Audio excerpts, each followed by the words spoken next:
Sarmaş gönlümde vardı sevdik. Kanatsız kalır nereye gidelim. Koştursun koydum bile kurban canım. Kalbi sensin, sensiz kalpsiz, sensiz ömür sözlerim. Git karanlık yarın şaşım. Gönlümü uygu verim nazım. Gülübüne aşık yazım. Sıra başım araba mı? Buldular.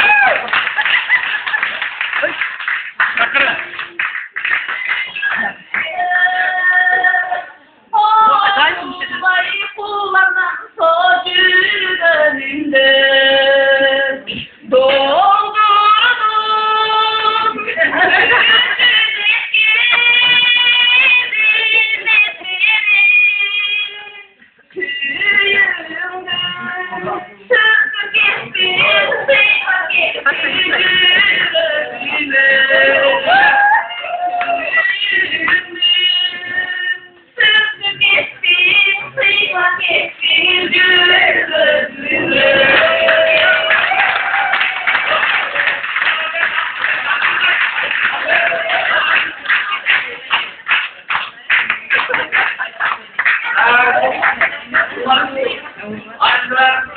Hani gül.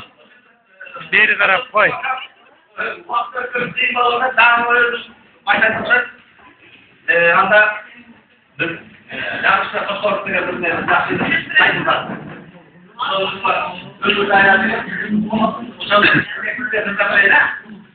Hazır biz Kırgız Bilim Beri Akademiyası'nın 8. Mart'ın bayramında saltanatında oturağız. Oşondan reportaj.